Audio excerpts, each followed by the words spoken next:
Margaret had lived in that house for more than half a century. Yet she had never felt like such a stranger within its walls. The silence that followed her footsteps was louder than any accusation spoken aloud, and the glances that quickly turned away carried more judgment than words ever could. At 72 years old, she had expected quiet days, perhaps filled with memories, gentle routines, and the comfort of family. But instead she found herself surrounded by tension, unspoken resentment, and a weight of blame she never imagined would be placed on her shoulders. The family business had collapsed, savings had vanished, and certainty had been replaced by fear. And somehow, without a trial or a conversation, Margaret had been chosen as the explanation for it all. She had married Harold when she was young, hopeful and deeply trusting, believing that a shared life meant shared responsibility, even if recognition was unevenly distributed. Harold was admired by everyone, known for his confidence and ambition, while Margaret was known mostly for her quiet presence, her patience, and her reliability. She raised their children, managed their home, and worked silently behind the scenes, keeping careful records, organizing documents, and ensuring that nothing important was ever misplaced. She never imagined that those habits, developed out of love and responsibility, would one day become the only thing standing between her and complete disgrace. For years, the family prospered, and success was credited to Harold's leadership, while Margaret remained invisible, content in the belief that stability was reward enough. When the business began to falter, the shift was sudden and brutal, as if a solid floor had cracked without warning beneath everyone's feet. Loans that once seemed manageable became suffocating. Investments that promised growth turned into liabilities, and decisions made in confidence now looked reckless in hindsight. Harold, overwhelmed by the consequences of choices he could no longer undo, retreated inward, his voice fading from discussions that demanded answers. The children, now adults with their own responsibilities and fears, searched desperately for clarity, and when none was offered, frustration turned into suspicion. They began asking questions that circled around Margaret, questions about paperwork, signatures, and finances, and although no one openly accused her, the implications settled heavily in the room every time her name was mentioned.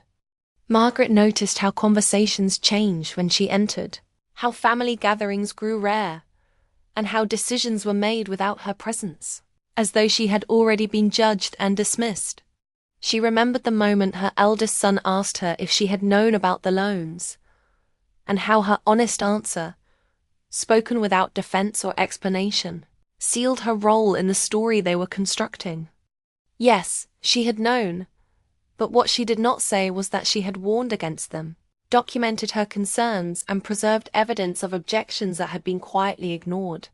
She did not defend herself because she believed truth had its own timing, and because she still hoped that understanding would come without confrontation. As weeks turned into months, Margaret's isolation deepened, and the emotional distance felt sharper than any financial loss. She spent long afternoons alone, revisiting memories that now felt fragile, wondering how a lifetime of care could be so easily erased by assumption. The grandchildren, influenced by whispers and half-truths, grew distant, and Margaret accepted their silence with a dignity that masked her pain.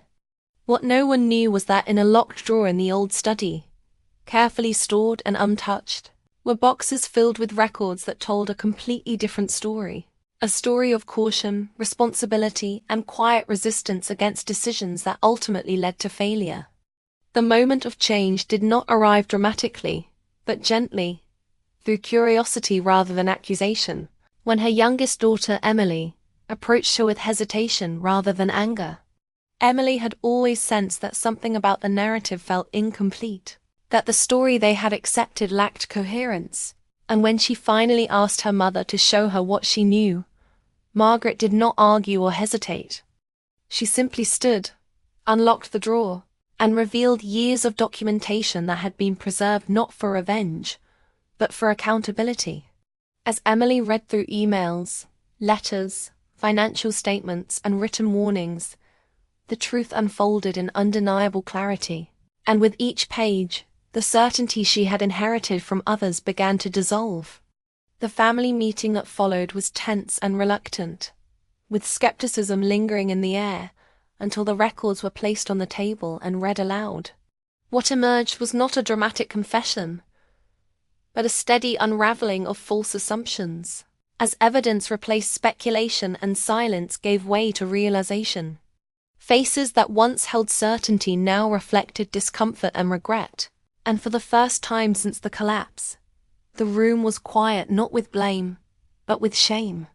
Margaret remained seated, listening, not seeking validation, but allowing truth to speak where she once remained silent. Apologies came slowly, some sincere and emotional, others hesitant and restrained, but all rooted in a shared realization that they had chosen convenience over understanding. Margaret accepted none of them dramatically, because she had never sought vindication, only fairness.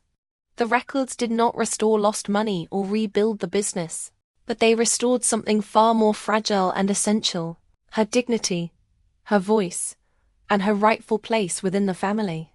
In acknowledging the truth, the family also acknowledged the cost of silence and the danger of assumptions left unchallenged. In the years that followed, the story of the family loss changed, no longer centered on blame, but on lessons learned about listening carefully, questioning narratives, and recognizing contributions that often go unseen. Margaret never demanded recognition, that she was finally seen not as a symbol of failure, but as a reminder that truth, when preserved with patience, eventually finds its moment. And though it took years, understanding arrived, quietly and completely, just as she always believed it would.